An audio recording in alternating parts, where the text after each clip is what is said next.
주 예수님 이 시간 성령으로 이곳에 임하셔서 말씀 속에 깃든 깊은 뜻을 우리에게 가르쳐 주옵시고 우리가 버가모 교회가 아닌지를 돌아보게 하여 주시사 참으로 회개하며 주님께로 돌이키게 하옵소서.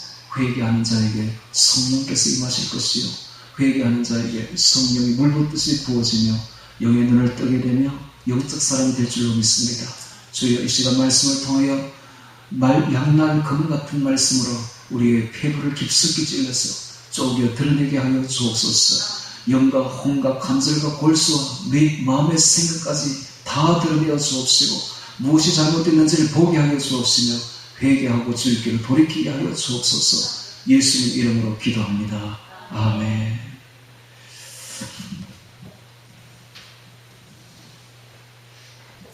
요한계시록 2장 12절부터 17절까지를 통해서 버가모 교회라는 제목으로 말씀을 전하겠습니다. 이 버가모라는 뜻은 그 원어가 페르가몬입니다. 이 페르가몬은 그 뜻이 페르가 그리고 가모스, 페르고 그리고 가모스의 준말인데 페르고스는 세상 권력, 권세를 뜻하고 가모스는 결혼하다라는 뜻입니다.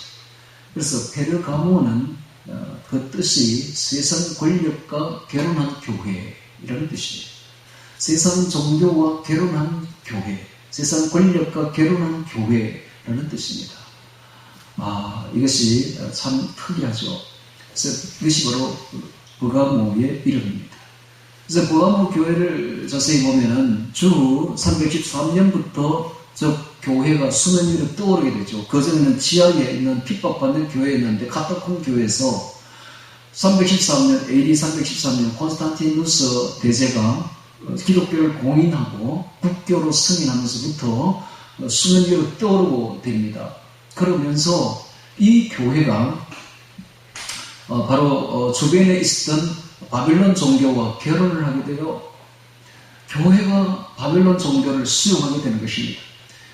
바빌론 종교는 다름 아닌 니브롯을 섬기는 종교인데 이 니브롯을 섬기는 로마의 그 기존 종교와 결혼을 하게 됩니다. 그래서 결혼한 흔적이 바로 그들이 말하기를 당신들에게 세미나미스가 있지 않느냐, 여신이 있지 않느냐, 우리에게도 있다. 당신들이 늘 세미나미스가 단못을 안고 있는 그런 종교, 우리에게도 있다. 우리에게 마리아가 있으니까 이렇게 그대로 수용하면 되겠네 해서 그대로 내용을 그대로 가져옵니다. 다만 형식만 기독교이지 내용은 바빌론 종교가 되는 것이죠. 이렇게 해서 국교가 아니라 완전히 세상 권력과 결혼한 종교, 세상 종교와 결혼한 종교로 전락하게 되는데 이것이 바로 페르가몬, 버가모 교회인 것입니다. 자, 이때로부터 314년부터 590년, 즉 첫 교황 그레고리 1세가 탄생된 그때까지를 버가모 교회 시대라고 합니다. 자, 이 버가모 교회를 우리가 자세히 보고 있으면 참 많은 교훈을 얻게 됩니다. 왜 버가모 교회가 세상과 결혼하게 되었는가 라는 소식입니다. 왜 세상과 결혼하게 되었는가? 이 교회라는 것이 하나님이 볼 때는 주로 이제 이 교회가 왜 세상 권력과 야합하고 세상 종교와 연합하는가 하면 이 숫자를 많이 생각하면 그렇게 돼요. 교회 숫자들을 많이 생각하고 교세를 넓히려고 하는 이 마음 때문에 욕심이죠. 이것 때문에 세상과 연합하게 되는 것입니다. 그래서 이 사람 숫자를 세하게 되면 하나님께 큰 죄를 저지르게 됩니다. 자, 예를 들면 이런 거예요. 먼저 우리는 지난주에 에베소 교회와 스무나 교회를 보았습니다. 하나님께서는 에베소 교회를 굉장히 책망하시죠. 자, 에베소 교회가 뭐가 잘못되는가? 좋은 점도 많죠. 여러 가지 칭찬받을 사업과 인내와 그 다음에 이단을 드러내고 이단 정죄를 하고 하는 건 다 좋은데 왜 에베소 교회가 책망을 받는 교회가 되었는가라는 사실입니다. 이 에베소 교회는 자기 교단, 자기 교회, 자기 신학 이런 것이 어떠이라고 자랑했던 것입니다.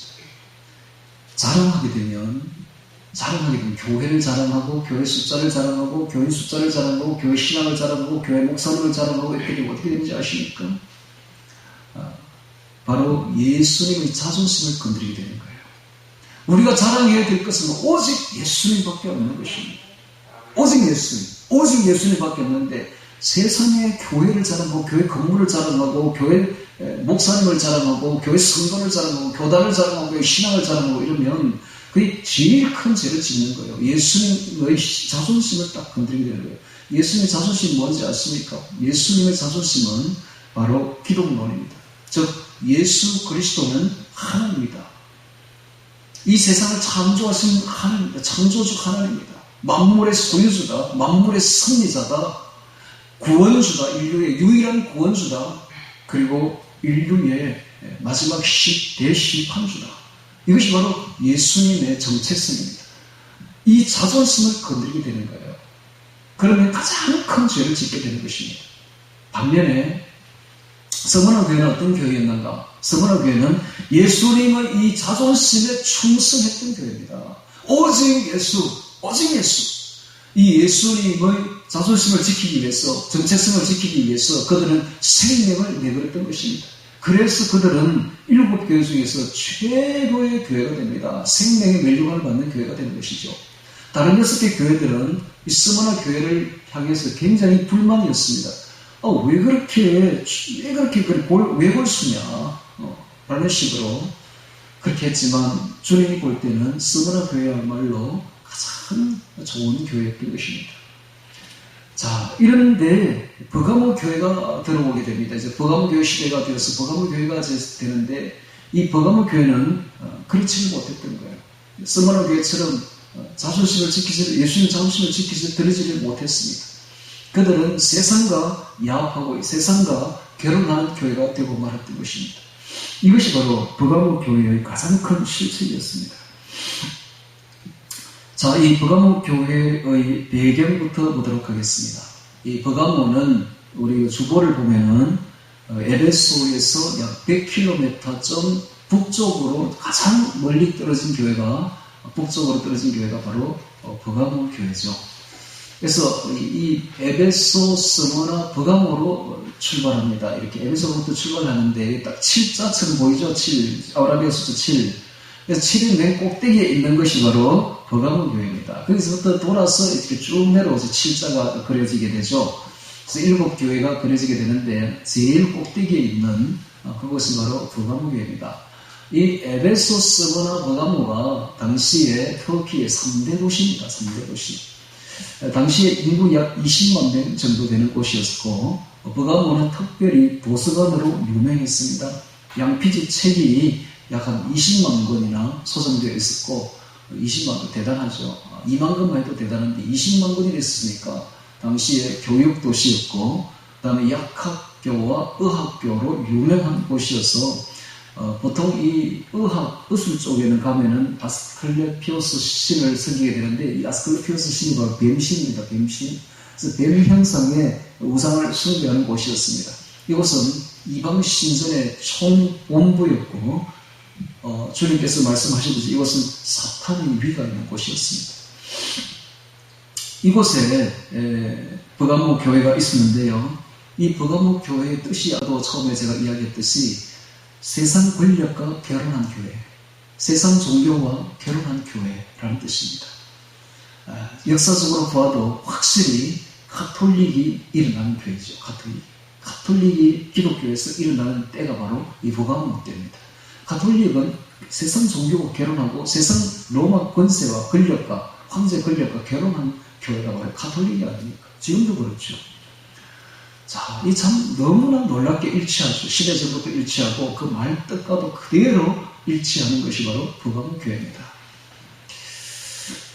자, 이 버가모 교회를 배경으로 놓고 우리 이제 성경을 같이 보면서 같이 한번 새겨보도록 하겠습니다. 12절에 봅니다. 버가모 교회 사자에게 편지하기를 좌우에 날선 검을 가진 이가 가라사대. 자, 예수님께서는 이 버가모 교회에 좌우에 날선 검을 가지고 나타나십니다. 이것이 바로 예수님의 정체성입니다. 왜? 예수님께서 좌우에 날선 검을 가지고 나타나실까요? 왜 예수님께서 좌우에 날선 검을 가지고 나타나실까요? 이것은 히브리서 4장 12절에 있듯이 하나님의 말씀은 좌우에 날선 양날 검과도 같아서 우리의 혼과 영과 및 간절과 골수를 찔러 쪼개기까지 하며 또 우리의 마음의 생각을 감찰하나니라는 말씀이 있습니다. 그래서 이 버가모 교회가 지금 엄청나게 뭔가 잘못하고 있다는 것입니다. 그래서 양날 검을 가지고 나타납니다. 즉 양날 검은 하나님의 말씀을 뜻합니다. 에베소서 5장 17절에도 말씀하시기를 성령의 검, 곧 하나님의 말씀을 가지라 라고 말합니다. 그래서 성령의 검은 곧 하나님의 말씀입니다. 하나님의 말씀이야말로 우리의 신앙의 모든 것을 해부를 한 것이죠. 그래서 이 양날검을 가진 예수님께서 나타나셔서 이 버가모 교회를 지금 회복하려고 하고 있습니다. 버가모 교회는 굉장히 당시에 큰 교회였지요. 시대적으로 봐도 카톨릭이야말로 대단한 교회였습니다. 숫자도 많고 사람 숫자도 많고 그리고 세상 권력과 야합하고 세상 종교와 야합했으니 그 세력이라는 것이 이루 말할 수가 없이 큰 것이죠. 그런데 참 특이하게 보면 7교회를 보면 이 큰 교회, 덩치 큰 교회, 사람 숫자 많은 교회들은 전부 다 책망받습니다. 5개의 교회인데 전부 책망을 받습니다. 그런데 교회 같지도 않은 작은 교회, 서머나 교회, 빌라델비아 교회, 작은 교회, 눈에 띄지 않는 교회, 숨겨진 교회만 주님께 칭찬을 받는 걸 볼 수가 있습니다. 그래서 어떻게 보면 우리는 숨겨진 자가 되는 것이 훨씬 좋습니다. 드러나면 안 돼요. 자랑하면 안 돼요. 자신이 드러나면 안 돼요. 그래서 자신이 했던 것을 오른손에 한 것을 왼손이 모르게 숨겨야 됩니다. 숨겨야 됩니다. 드러내면 절대로 안 되는 것입니다. 그래서 우리가 이 7교회를 보면 뭔가 보이는 것이죠. 자꾸 커지고 드러내지고 하면 큰일 난다는 것을 볼 수가 있습니다. 특별히 이 다윗을 보면 알 수가 있는데 다윗이 사무엘하 마지막에 이렇게 보면 다윗이 이상하게 사탄 마귀의 충동을 받아가지고 마지막 그의 말년에 그가 무슨 짓을 하느냐 하면 사람 숫자를 세하기 시작합니다. 사람 숫자를. 그래서 그 요압을 보내가지고 사람 숫자를 한번 세어보라 라고 말을 하는 것이죠. 요압이 굉장히 그것에 굉장히 불만이었어요. 그런데 세어보니까 북이스라엘의 80만 명, 칼을 빼는 자가 장정만 80만 명, 유다의 약 50만 명이 계수되었다고 이렇게 기록이 되고 있죠. 그리고 난 뒤에 다윗이 굉장히 회개를 합니다. 하나님 앞에. 하나님 앞에 엎드려 회개합니다. 하나님 제가 잘못했습니다. 왜 숫자 세어버린 것이 하나님 앞에 큰 죄라고 말을 할까요? 이것은 모든 은혜는 하나님이 다 내려주십니다. 그리고 모든 영광도 하나님이 취해야 됩니다. 그런데 그 영광을 다윗이 취하는 것입니다. 숫자를 세우는 것이 내가 이만큼 큰 나라를 세웠다는 것이죠. 이만큼 큰 교회를 세우고 이만큼 큰 그렇게 구약에 보이는 모든 왕들은 사실 신약의 교회를 뜻합니다. 교회 지리자들, 지도자들을 뜻하는 것이죠. 교회가 이만큼 숫자가 채워졌다는 것은 하나님 앞에 큰 죄악입니다. 그걸 자랑하는 것은. 그래서 이 모든 것은 하나님의 은혜로 하나님께서 하시는 일인데 그것을 인간의 어떤 그 역사로 치부하여 숫자를 세하는 것에 대해서 큰 죄를 저질렀다고 하나님 앞에 회개하는 것이죠. 그때 주님께서 나타나셔서 하는 말이 세 가지 벌을 딱 내려줄 테니까 셋 중에 하나 택하라 합니다. 7년 기근을 당할 것이냐 아니면 석 달을 대적에게 쫓길 것이냐 아니면 3일 온역재앙을 요즘 같은 이런 우한 폐렴 같은 이런 거, 이 온역이죠, 바로. 열이 확 아실 온자, 열이 많은 질병, 바로 죽음입니다. 온역의 그 원어를 보면 죽음이라고 되어 있습니다. 죽음을 당하는 온역재앙을 당할 것인가, 셋 중에 하나를 택하라 합니다. 그래서 다윗이 내가 어떻게 사람에게 당할 것인가, 내가 하나님께 당해야지 하면서 세 번째 온역재앙을 택합니다. 그래서 그때로부터 하나님이 재앙을 내리는데 무려 7만 명이 온역재앙에 걸려서 죽어 넘어지게 되는 사건이 벌어지게 됩니다. 자, 이것을 보면은 사람의 숫자를 세하는 것이 얼마나 큰 죄악인지 알 수가 있습니다. 수에 민감하면 안 됩니다. 그런데 이건 뭔가 하면 우리의 눈은 사람을 보면 안 된다는 거예요. 세력을 보면 안 된다는 겁니다. 오직 주 예수님만 바라봐야 된다는 것입니다. 그런데 오늘날 교회들이 그리 합니까? 오늘날 교회들이 부흥이라는 미명하에서 사람 수를 채우려고 하고 있습니다. 그래서 오늘날 교회들이 말하는 부흥이라는 것은 사람 숫자들이 교회에 많이 차는 걸 부흥이라고 생각하는 거예요. 천만에요. 부흥의 원어를 보면 그것은 생명입니다. 한야입니다. 한야. 생명. 즉, 한 생명이 예수 그리스도를 믿고 온전히 그 생명이 살아나는 것. 이게 진짜 부흥이지. 사람 숫자 채운다고 해 부흥이 아닙니다. 그런데 부흥이 너무 잘못 오도되어서 사람 숫자를 교회에 대나 많이 채우면 그게 부흥인 줄 알고 있는 거예요.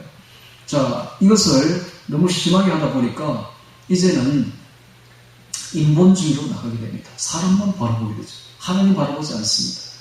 그래서 사람 세력을 추구하고 인본주의를 추구하고 인본주의, 편의주의, 지성주의,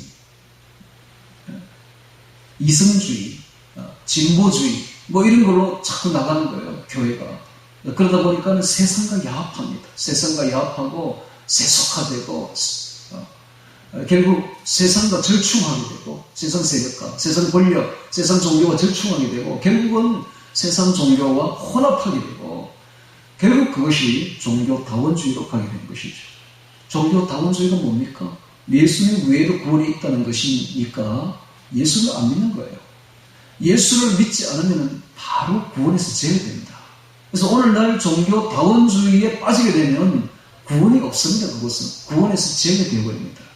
그런데 놀랍게도 지금 전 세계의 거의 95%에 해당되는 교회들이 전부 다 다원주의에 빠지고 있습니다. 그것도 놀라운 속도, 너무나 짧은 기간 안에 종교다원주의에 빠지고 있는데 이 종교다원주의는 누가 이끌까? 거기에 지도자들이 이끌고 있습니다. 교회 지도자들이, 교회 거짓 목사, 거짓 신학자, 거짓 교사들이 주동이 되어서 사람들을 미혹해서, 성도들을 미혹해서 WCC로, WEA로, 그래서 종교다원주의로 이끌어가고 있는 것입니다.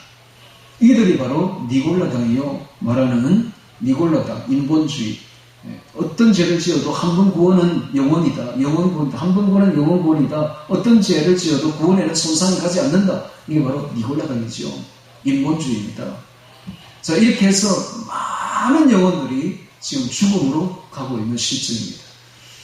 자, 이것이 바로 우상숭배죠. 우상숭배입니다.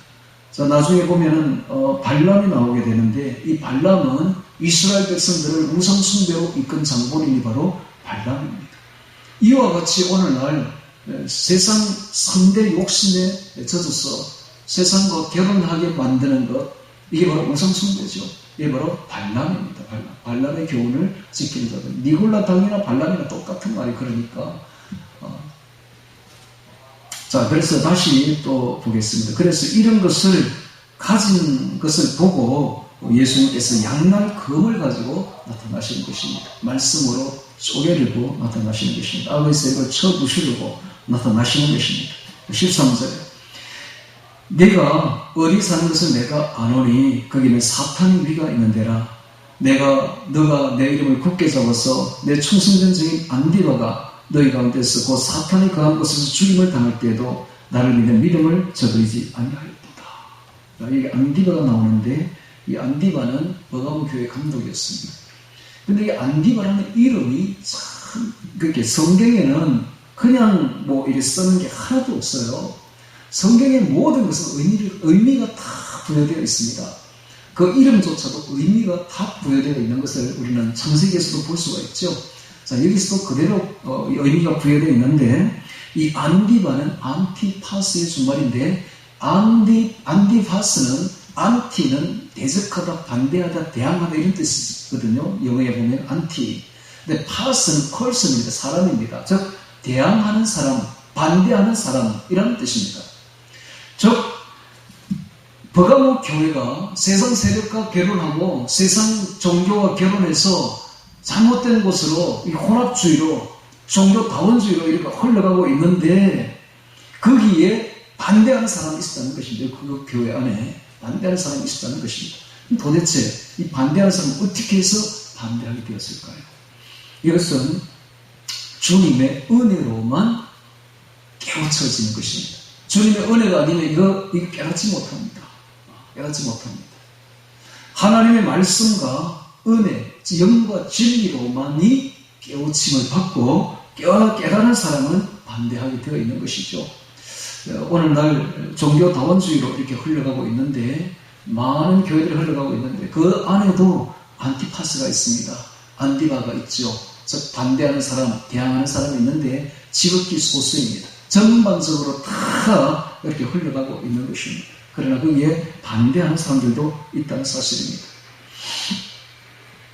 자, 이 안디바는 그 버가모 교회 감독으로서 그는 순교를 당했는데 그가 순교 당할 때에는 바로 그 청동으로 만든 큰 황소를 벌겋게 달군 곳에 던져져서 화형을 당해서 그렇게 죽었다고 전해지고 있습니다.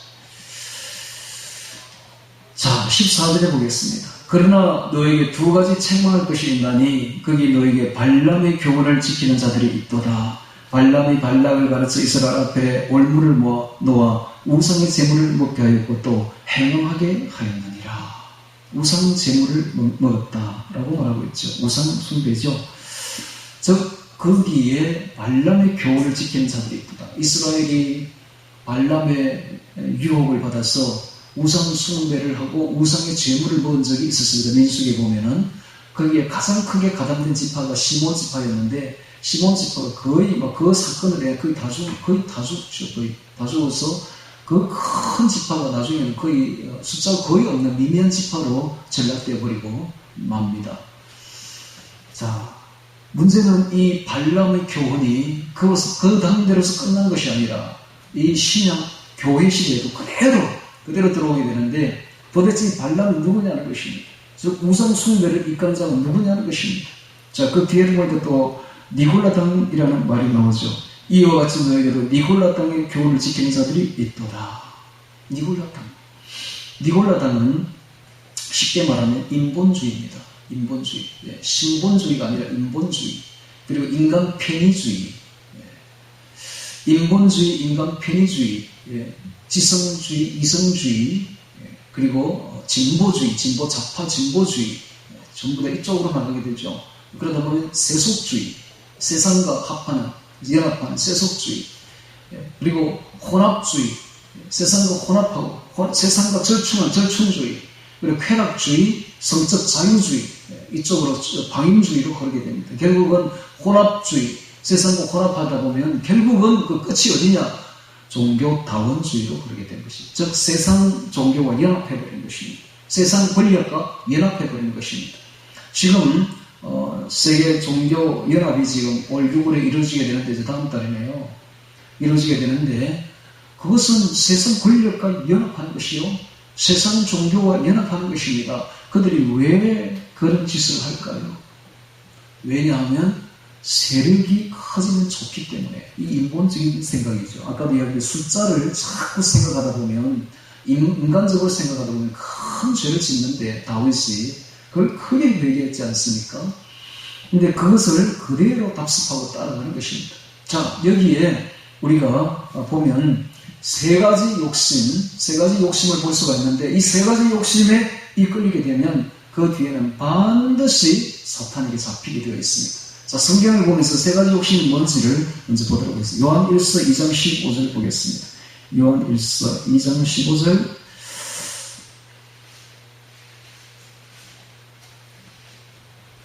요한 1서 2장 15절 보겠습니다.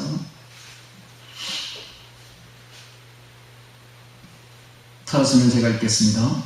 이 세상이나 세상에 있는 것들을 사랑치 말라. 누구든지 세상을 사랑하면 아버지의 사랑이 그 속에 있지 아니하니 이는 세상에 있는 모든 것이 첫 번째 육신의 정욕과 두 번째 안목의 정욕과 세 번째 이성의 자랑이니 다 아버지께로 쫓아온 것이 아니고 세상으로 쫓아온 것이라.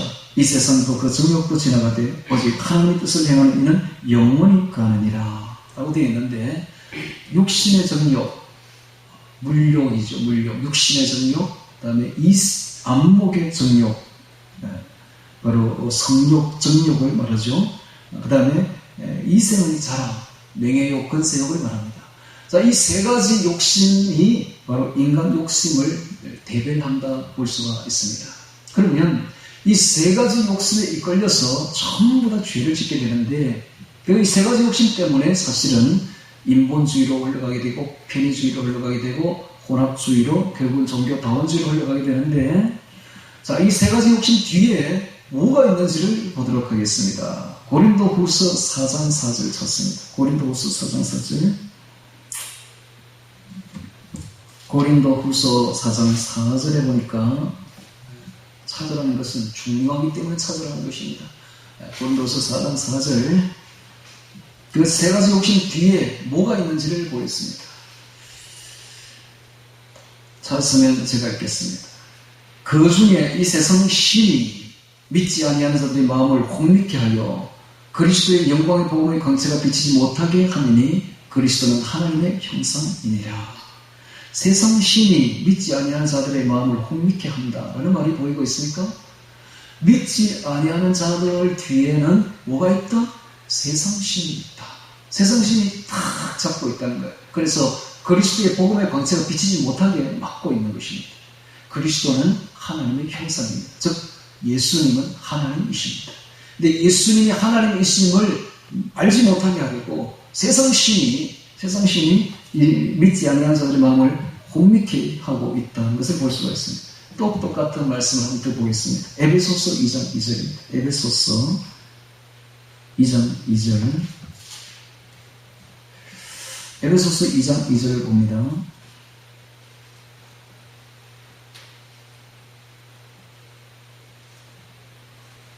자, 자서는 제가 읽겠습니다. 그때 너희가 그 가운데서 행하여 이 세상 풍속을 쫓고 공중의 권세 잡은 자를 따랐으니 곧 지금 불순종의 아들들 가운데서 역사하는 영이라.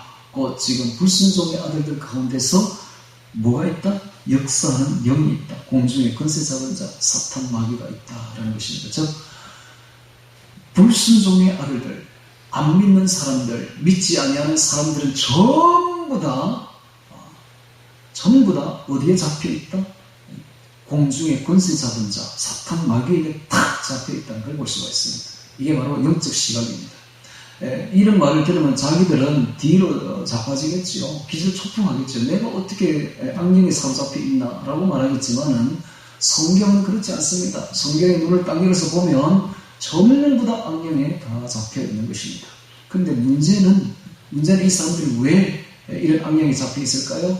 3대 욕심에 딱 이끌려서 이 마귀는 3대 욕심을 가지고 딱 잡는다는 것을 볼 수가 있는데, 문제는 기독교인들입니다. 기독교인들이 예수를 믿고 난 뒤에도 3대 욕심에 이끌리게 되면 반드시 이 뒤에 있는 세상신에게 잡히게 되어 있고 세상신에게 끌려가게 되어 있다는 사실입니다. 영의 눈이 감기게 되어 있고 예수께로 오지 못하게 된다는 사실입니다. 그래서 바로 이 버가모 교회가 되어버린 것입니다. 즉 세상과 결혼한 교회가 된다는 사실입니다. 자, 이 결혼이라는 말이 나오니까 여러분들 여기에 이제 주목을 해야 됩니다. 결혼. 우리가 예수님이 좀 이따가 이제 공중 강림하실 때에 휴거가 될 건데 왜 휴거가 되는가? 신부들이 들림을 받습니다. 들림받은 사람들은 예수님의 신부들입니다. 들림받아서 뭐 할 것이냐? 주님과 결혼할 것입니다. 즉 결혼할 신부들이죠. 결혼할 신부들이 들림받는 겁니다. 그러면 세상과 결혼한 사람이 들림받겠습니까? 안 됩니다. 들림 못 받습니다. 주님과 결혼한 사람만 들림받습니다. 자, 여기에 이제 비밀이 딱 보이는 거예요. 아, 누가 들림받겠는가? 바로 보이는 것이죠. 세상과 결혼해버리면, 세상 권력과 결혼하고, 세상 종교와 결혼하고, 세상 3대 욕심과 결혼한 사람은 이미 예수님과 결별되어버린 것입니다. 그것은 세상과 사탄 마귀와 결혼해버린 것입니다. 그래서 우리가 3대 욕심에 이끌리게 되면 아무리 예수님을 믿고 신앙생활을 해도 들림받지 못합니다. 자, 여기에 굉장히 큰 것을 지금 하나님이 말씀하고 있습니다. 그래서 버가모 교회를 보면 이게 세상과 결혼한 교회입니다. 우리가 버가모 교회가 아닌지를 사실은 잘 봐야 돼요. 만약에 자신이 버가모 교회라면은 빨리 깨우쳐야 됩니다. 그래서 회개해야 되는 것입니다. 세상의 상대 욕심에 이끌린 사람은 하나님의 사역자가 될 수 없습니다. 물욕, 정욕, 쉽게 말하면 명예욕, 즉 육신의 정욕, 안목의 정욕, 이생의 사랑에 흔들리고 이끌리는 사람은 절대로 주의 종이 될 수가 없고 주의 사역자가 될 수 없으며 주의 제자가 될 수가 없습니다. 그걸 알아야 됩니다. 만약에 상대 욕심에 이끌리게 되면 그의 사역은 반드시 실패합니다. 성공했다 해도 그건 주님 볼 때는 실패예요. 완전 실패예요. 그래서 교회는 어떤 것인가? 제일 먼저 이 3대 욕심에서 벗어나야 됩니다. 3대 욕심에서. 3대 욕심 뒤에는 세상신이 딱 잡고 있기 때문에 세상신과 결혼한 사람이 되어버리기 때문에 예수님께 갈 수가 없는 거예요. 즉 영의 눈이 떠지지 않는 것입니다. 오늘 우리가 3대 욕심에서 벗어날 때에 비로소 영의 눈이 떠지게 되는 것입니다. 성령이 강력하게 임하게 되는 것입니다. 성령이 강력하게 임하게 됩니다. 제가 이번에 이 사실을 깨닫고 내가 3대 욕심에 지금까지 이끌려 왔었구나 하는 것을 깨닫고 온전하게 회개했습니다. 하나님, 저를 용서하여 주옵소서. 제가 3대 욕심에 이끌려서 나도 모르게 세상과 결혼한 사람이 버가모 교회가 되어 있었습니다. 제가 어찌 사역자로 할 수 있겠습니까? 하나님께서 저를 종으로 부르셨고 종으로 세우셨는데 제가 그 깊은 뜻을 모르고 이렇게 하나님의 뜻에 반하는 일을 했으니 이거 어떻게 합니까? 하고 회개하는데요. 몸둘바를 모르고 회개하는데 갑자기 전에 느껴보지 못한 현상이 일어나는데 전에는 내가 성령님 임하소서 하고 손에 제일 먼저 임했거든. 손에 강력하게 임하고 손에 임한 성령이 온몸에 이렇게 임하는 그런 걸 느꼈는데 이번에 그렇게 회개하는데 얼굴에 그냥 손이 아니고 얼굴에 그냥 임하는 거예요. 얼굴에. 지금도 이제 그때로부터 계속 얼굴에 임하고 있습니다. 이게 제가 느껴보지 못한 사람은 무슨 소리인지 몰라들 텐데 들을 만한 기가 있는 사람은 들으십시오. 얼굴에 임하는 거예요. 강력하게 회개하는데 강력하게 성령이 여러분 회개하십시오. 그럼 성령이 임하십니다. 할렐루야. 회개하지 않으면 성령이 임하지 않습니다. 버가모 교회에는 성령이 임할 수가 없는 거예요. 우리가 세상과 파혼할 때에 결별할 때 그때 성령께서 임하시는 겁니다. 즉 예수님과 결혼한 교회가 되는 거예요. 예수님과 결혼한 교회가 되어야만이 결혼한 성도가 되어야만이 들림받습니다. 세상과 깊이 결혼한 사람들은 절대로 들림받지 못합니다. 남겨지게 됩니다. 어떻게 들어올리겠습니까? 성령께서 너무나 잘 알고 계시는 거예요. 오늘 우리가 세상의 3대 욕심에서 떠나야 됩니다.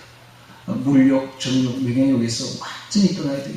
육신의 정욕, 안목의 정욕, 이생의 자랑에서 떠나야 됩니다. 그 욕심 뒤에는 세상신이 딱 도사리고 있고 그 욕심을 통해서 그를 확 붙잡고 있는 거예요. 즉 세상신과 결혼한 사람이 되는 겁니다. 버가모 교회가 되는 겁니다. 오늘 우리가 이것을 깊이 깨닫고 사역자는 즉 하다못해 교사라도 목사, 신학자, 교사 이런 사람들 또 성도들도 마찬가지예요. 전부 다 마찬가지예요.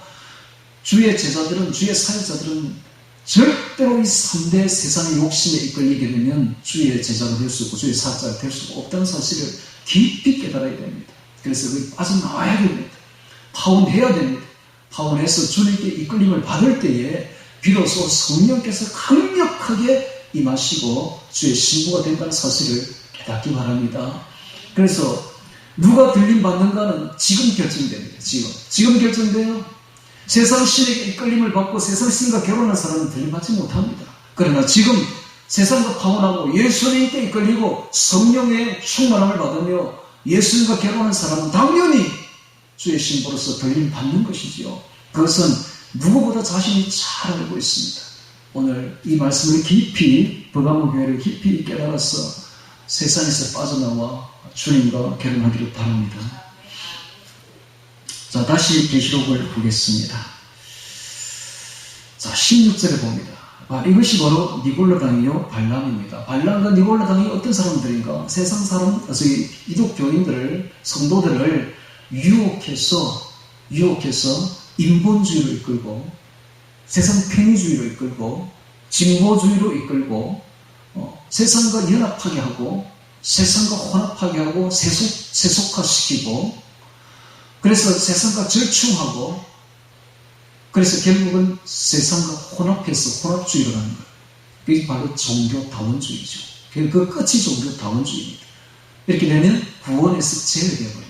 이게 바로 니골라당이고, 이게 바로 발람인데, 오늘날 잘못된 거짓 목사, 거짓 신학자, 거짓 교사, 신부, 주교, 교황 다 니골라당이요 발람된 것입니다. 자, 이렇게 되면 구원에서 제외되어 버립니다. 이게 바로 오늘날 대배도를 이끄는 대배도 시대입니다. 우리 눈에 보지 않습니까? 불과 짧은 시간 안에 95%의 교회들이 휩쓸려 가버렸습니다.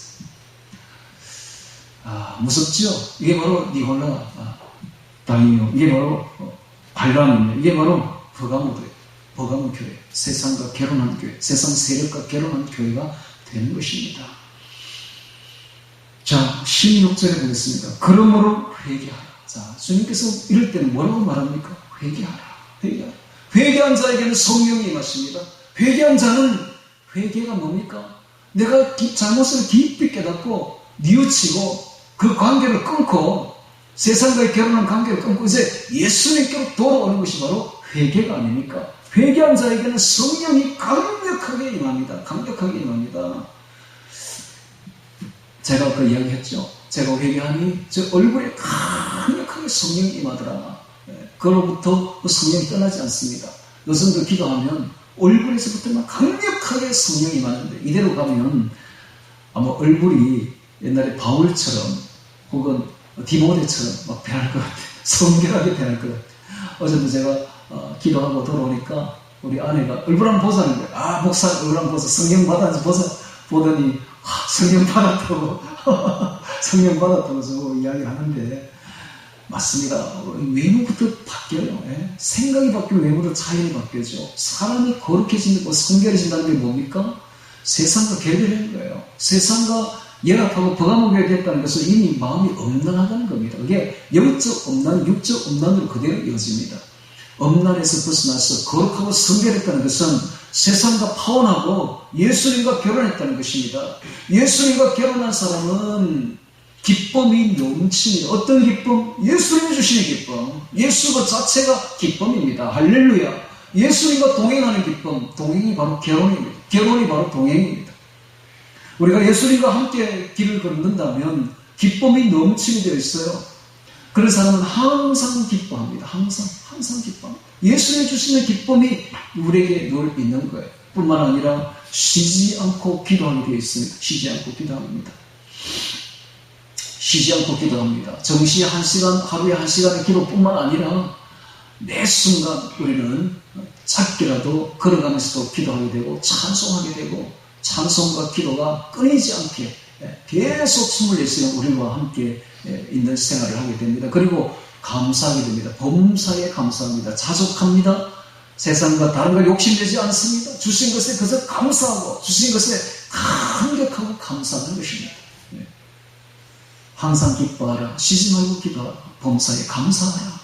이것이 너에게 하나님의 뜻이니라 라고 말했는데, 여러분, 기도라는 게 뭔지 압니까? 기도는 동행입니다. 동행. 그리고 주님의 뜻을 받는 거예요. 하나님, 내게 향한 주님의 뜻이 무엇입니까? 그리고 뜻을 순종하는 것이 바로 기도입니다. 보통 기도가 잘못 와전되어가지고 떼쓰는 것으로 생각하는데, 떼쓰는 거 기도 아닙니다, 여러분. 떼쓰는 거, 그것은 아주 차원 낮은 사람들이 하는 이야기고, 때 안 써도 주의 뜻만 따라가면 주님이 알아서 다 필요한 거 다 주십니다. 때 안 써도 돼요. 달라고 하지 않아도 됩니다. 기도는 오히려 떼쓰는 것이 아니라 주의 뜻을 쫓아가는 것입니다. 내 뜻대로 마옵시고 주의 뜻대로 하옵소서. 이게 바로 기도입니다. 이게 바로 성숙한 사람의 기도예요. 이게 바로 동행하는 사람의 기도인 것입니다. 자, 다시 16절에 보겠습니다. 그러므로 회개하라 라고 말하죠. 회개해야 됩니다. 오늘 우리 전부는 사실 어찌 보면 정도의 차이가 있을지 몰라도 전부 다 페르가몬입니다. 세상과 결혼한 사람들이에요. 어찌 보면 그거 회개해야 돼요. 회개하게 되면 성령이 임하게 되고 주님과 결혼하게 됩니다. 빠져나와야 됩니다. 회개하라. 그리하지 아니하면 내가 너에게 속히 임하여 내 입의 검으로, 성령의 검이죠. 성령의 검으로 그들과 싸우리라 라고 말하고 있습니다. 자, 이 페르가몬 교회에서는 이 평안하지를 못합니다. 예수님 오셔서 싸우겠다고 말합니다. 싸우겠다고 말합니다. 그래서 이 교회는 어떤 곳인가? 교회는 유람선이 아닙니다. 교회는 군함입니다. 이게 치열한 역적 전쟁이 있는 것이 바로 이 세상에 속한 교회들이라는 사실을 알아야 됩니다. 잘못하면 페르가몬이 돼요. 그래서 우리는 성령의 검으로 싸워야 됩니다. 내 입의 검으로 싸우리라 라고 말하고 있는데, 자, 17절을 보겠습니다. 귀 있는 자는 성령이 그에게 하시는 말씀을 들을지어다. 이기는 그에게는 내가 감추었던 만나를 주고 또 흰돌을 줄 터인데 그 돌 위에 새 이름을 기록한 것이 있나니 받는 자밖에는 그 이름을 알 사람이 없느니라. 두 가지를 줍니다. 감추었던 만나 그리고 흰돌, 그리고 흰돌 위에는 새 이름 이렇게 기록되어 있는데, 이 감추었던 만나가 도대체 무엇일까요? 이 만나는 바로 말씀입니다. 말씀인데 감추었던 만나이기 때문에 감추었던 말씀을 말합니다. 이 감추었던 말씀이 무엇일까요? 우리가 어떤 사람을 전도를 할 때, 그리고 전도한 사람을 교육할 때 우리는 무엇을 가르쳐야 될까요? 딴 거 가르치면 안 됩니다. 제일 중요한 게 예수님이 누구신가를 가르쳐야 돼요. 예수님이 누구신가? 기독론을 가르쳐야 돼요. 이게 필수, 절대 필수 과목입니다. 이거 안 가르치면 다른 거 아무만 가서 소용없어요. 저 지금 계속 보잖아요. 일곱 교회 보니까 요거잖아요. 요거. 결론은 이거라고. 여기에 잘못되어 보니까 에베소에 책망받죠? 여기에 목숨 쓰면 그게 칭찬받죠? 상급받죠? 예수님이 누구신가? 이거 잘 가르쳐야 돼요. 이게 바로 기독론입니다. 이게 바로 삼위일체로 기독론. 이거 잘 가르쳐야 돼요. 이게 바로 감추었던 만나입니다. 그리고 감추었던 만나는 나중에 보면 바울이 에베소서라든지 이런 데서 처음에 하지 않았던 이야기를 하는데, 그게 바로 하나님의 비밀이죠. 비밀. 즉 예수 그리스도의 십자가는 창세 전부터 준비되었다, 예정되었다 하는, 이게 바로 하나님의 비밀인데, 자, 우리가 알아야 될 것은 미래는 하나님의 시간입니다. 아무도 알 수 없습니다. 사탄 마귀도 귀신도 알 수 없고 미래는 아무도 알지 못합니다. 오직 하나님만이 아십니다. 그런데 그 하나님은 몇천 년 뒤에 일어날 일들을 미리 다 아시고 기록까지 해놓은 거예요. 그리고 그 기록에 맞춰서 시간에 정확하게 그 시간에 탁탁 이루어 나가시는데, 정말로 이거는요, 우리가 맨날 보니까 그런가 싶으죠? 이거 귀신을 숨기는 무당들이 이걸 딱 보면 뒤로 나사봤습니다.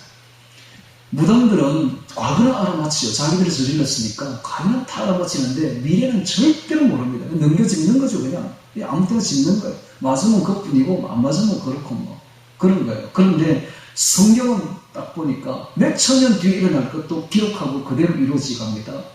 이것은 오직 유일한 하나님만이 할 수 있는 일이에요. 자, 이와 같이 이기는 그에게는 내가 감췄던 만나를 주고, 이 만나는 바로 필수 절대 과목인데, 아까도 이야기했듯이 예수님이 누구신가? 이걸 정확하게 가르쳐야 됩니다. 이게 바로 삼위일체론, 기독론, 그리고 성령론. 예수님은 영이 누구신가? 성령이 누구신가? 예수님은 영입니다. 이걸 잘 가르쳐야 돼요. 이걸 정확하게 가르치려면 요한계시록과 창세기 그리고 복음서를 가르쳐야 돼요. 복음서와 창세기와 계시록을 중심으로 해서 가르치게 되면 정확하게 이게 딱 쓰게 됩니다. 그래서 앞으로 우리 교회는 창세기, 계시록, 요한복음 이 세 책을 중심으로 해서 출판할 거예요. 딱 출판해서 이걸 대량으로 북한에 보급할 생각입니다. 왜냐하면 이게 가장 중심이니까. 이거 빼면 다른 걸 자꾸 가르치면 안 돼요. 이게 가장 중심, 이게 감췄던 만납니다. 그 다음에 4대 신비, 하나님의 비밀, 그리스도의 비밀. 즉 그리스도의 비밀이 뭡니까? 이방인이 다 구원받을 때까지, 그 수가 찰 때까지 유대인들이 예수님이 누구신지를 알지 못할 것이다. 이방인이 다 차고 나면 그때야 비로소 유대인들이 예수님이 요 하나님인 줄 깨닫고 통곡하게 될 것이다. 이게 바로 그리스도의 비밀입니다. 다음 천국의 7대 비유, 천국의 7대 비밀 전에 봤죠? 그 다음에 이제 불법의 비밀입니다. 불법의 비밀이 뭔가 하면 마지막 때가 되면 예수님께서 불법을 허락해 버릴 것이다. 미혹이 성행하게 될 것이다. 세상이 점점 더 안 좋은 곳으로 가게 될 것이다. 상고를 겪게 될 것이다. 이게 바로 불법의 비밀입니다. 그래서 우리가 세상이 자꾸 안 좋아져가고 자연이 파괴되고 인간적으로, 정치적으로, 사회적으로, 문화적으로 점점 더 파괴되어가고, 그리고 기독교에 이런 이상한 이단들이 막 생겨나게 되고, 그리고 기독교에 핍박이 와서 순교자가 생겨나게 되고 하는 이런 모든 것들이 말세에 일어나게 될 것인데, 이게 바로 불법의 신비입니다. 비밀입니다. 예수님께서 그렇게 하시겠다고 이미 계획하셨어요. 자, 이런 것을 깨닫게 줘야 돼요. 이게 바로 감추었던 만나들입니다. 이걸 아는 사람이 있고 모르는 사람이 있어요. 거의 다 모릅니다. 다 영적으로 어린아이들이고 영적으로 다 눈먼 자들이에요. 소경들이요, 생명이요, 근시안들을 가지고 있습니다. 오늘 우리가 이것을 깨닫게 회개할 때에 예수님께서 영과 진리로 우리에게 이걸 깨닫게 주시겠다는 것입니다. 그래서 감추었던 만나를 보여주겠다는 거예요. 성경 속에 감추었던 이 귀한 진리, 가장 필수 불가결한 절대적인 진리들을 가르쳐주겠다는 거예요. 솔직히 저도 예수 믿은 지가 30년이 넘지만은 너무 몰랐던 거예요. 최근에 깨달았어요. 최근에 감추었던 만나를 계시록을 열면서 이제 확실하게 보여주시는 거예요. 너무 감사하죠. 감추었던 만나를 제가 먹고 있습니다. 여러분도 같이 먹고 있는 것이죠. 감추었던 만나를 주고 또 흰 돌을 줄 텐데, 흰 돌에 대해서는 세 가지 뜻이 있습니다. 첫 번째는 흰 돌은 무죄자라는 뜻입니다. 무죄, 죄가 없다. 보통 당시 로마 법정에서 유죄는 검은 돌을 주었고 무죄는 흰 돌을 주었다고 합니다. 두 번째 뜻은 이 흰 돌은 당시에 올림픽 경기에서 승리한 자에게 그날 저녁 만찬에 초대하는 초대장이었다고 합니다. 그래서 승리자를 위한 큰 잔치를 올림픽 끝나고 나면 베푸는데 그 만찬에 초대하는 초대장이 흰 돌이었다고 합니다. 즉 승리자라는 뜻이죠. 그 다음에 이제 세 번째가 중요한데, 세 번째는 유대 나라에서 결혼식에 초대할 때에 흰 돌을 주었다고 합니다. 흰 돌. 그 흰 돌을 받은 사람만 결혼식에 참여할 수 있습니다. 즉 뭡니까? 흰 돌을 받는다는 것은 예수님의 결혼식에 신부로 참여 자격이 주어졌다 이 말입니다. 자, 계속되는 이 버가모 교회는 결혼과 관련되어 있는 교회입니다.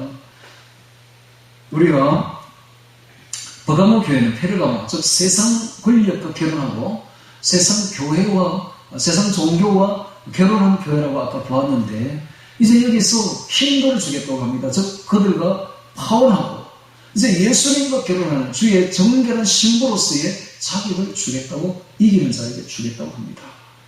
자, 세상에 아무리 종교다원주의에 휩쓸려간다 할지라도 거기에 대항해야 됩니다. 반대해야 됩니다. 빠져나와야 됩니다. 세상 3대 욕심에서 벗어나와야 됩니다. 3대 욕심 뒤에는 마귀가 도사리고 있으면 마귀의 영이, 사탄의 영이 사로잡고 있음을 딱 깨닫고 벗어나올 때 우리는 성령에 붙잡히게 될 것이요, 성령은 우리를 진리 가운데로 인도하게 될 것이며, 진리 가운데로 인도한 사람은 예수님의 신부가 되는 것입니다. 이것이 바로 흰 돌의 뜻입니다. 그런데 놀라운 사실이 또 있습니다. 그 돌 위에 새 이름을 기록한 것이 있나니 받는 자밖에는 그 이름을 알 사람이 없느니라 되어 있죠. 새 이름이 무엇일까요? 자, 우리 성경을 두 군데 찾아보겠습니다. 이사야서 62장 2절 찾습니다. 이사야서 62장 2절.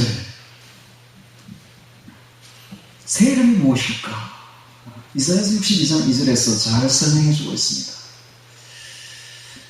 사실은 제가 읽겠습니다. 열방이 내 공의를, 열왕이 다 내 영광을 볼 것이요, 너는 여호와의 입으로 정하실 새 이름으로 일컬음이 될 것이며.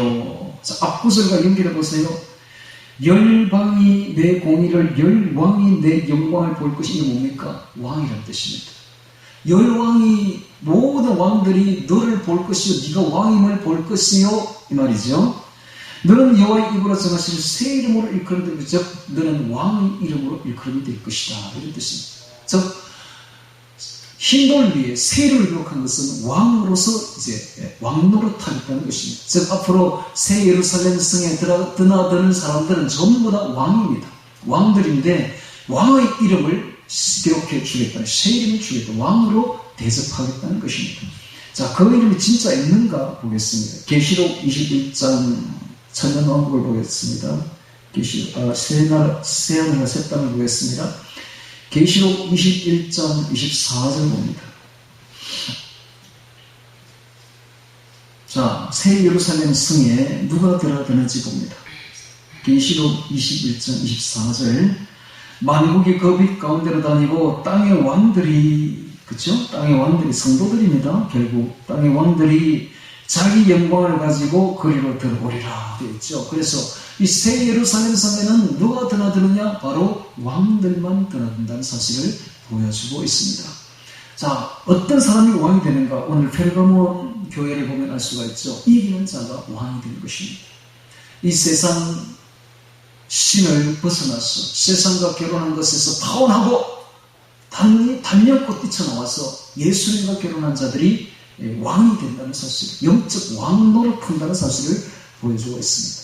자, 여기 새 예루살렘 성에 드나드는 사람들은 나중에 천년왕국 때로 예수님과 함께 내려와서 이 땅을 지배하는 왕들이 됩니다. 예수님은 왕 중의 왕이고 우리는 이 세상을 지배하는 왕들이 되는 거예요. 그리고 영원 천국에 들어갔어도 예수님은 우리의 왕 중의 왕이고 우리는 그 영원 천국을 다스리는 왕들이 되는 것입니다.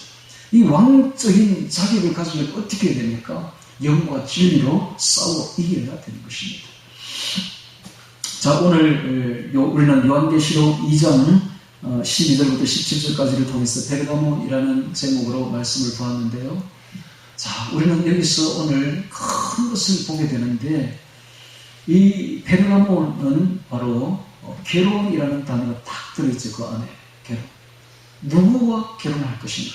이것이 가장 중요합니다.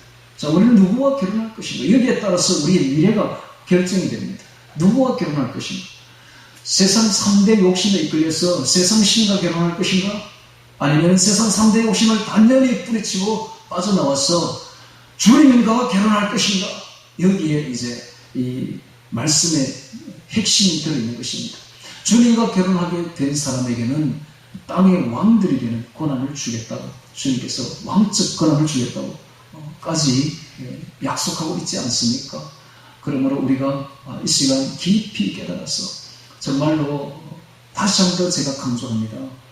세상의 3대 욕심, 육신의 정욕, 안목의 정욕, 이생의 자랑에 이끌리는 사람은 예수님의 사역자가 될 자격이 없습니다. 빨리 그 사역 내려놓으십시오. 자기 박탈입니다. 계속 그런 식으로 나가면 죄만 더할 뿐인 것입니다. 그러므로 제일 먼저 자신의 3대 욕심부터 내려놓아야 됩니다. 예수님의 제자가 될 사람은, 예수님의 교사가, 예수님의 성도가 될 사람들은 3대 욕심부터 처리해야 돼요. 그 뒤에는 세상 신이 잡고 있다는 것을 알아야 됩니다. 그걸 다 내려놓고 주님께로 나올 때 비로소 우리는 예수님의 사람이 됩니다. 예수님의 신부가 됩니다.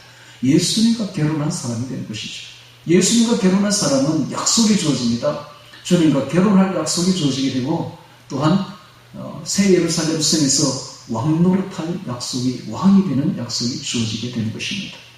자, 그래서 우리 모두 다 회개하고 우리 모두 다 사실은 정도에 잘 있을지 몰라도 페르가몬입니다. 지난날 예수님을 떠나서 3대 욕심에 이끌렸던 것 다 회개하고 이제 주님께로 나와서 남은 여생을 주님과 함께 동행하고 주님과 결혼한 생활을 하는 우리 모두 주의 신부가 되기를 주의 이름으로 축원합니다. 같이 오늘 말씀 기억하며 기도드리겠습니다.